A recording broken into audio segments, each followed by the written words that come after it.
Bago mo siya iwan, siguraduhin mo munang kaya mo na talaga. Bago mo siya iwan, siguraduhin mo na kaya mo nang mag-isa. Bago mo siya iwan, siguraduhin mo muna na di ka nahahabol pa.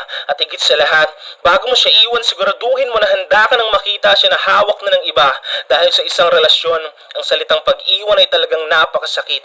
Yung tipong hanggang balik tanaw ka na lang sa inyong nakaraan, sa inyong mga pinagsamahan, mga masasayang alaala na masaya ninyong binuo na magkasama, mga mahihirap na pagsubok na nilampasan nyo ng magkasama, mga masasayang sandali ng inyong matamis na pagsasama.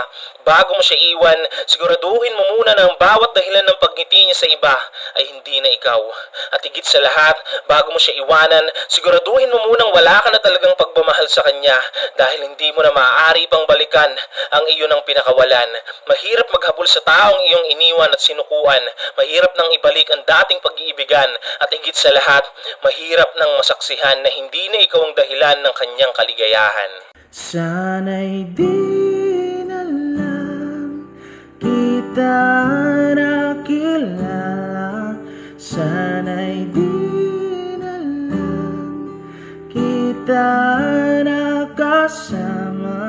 Sinaktan mo lang ako. Sana'y di na lang kita minahal.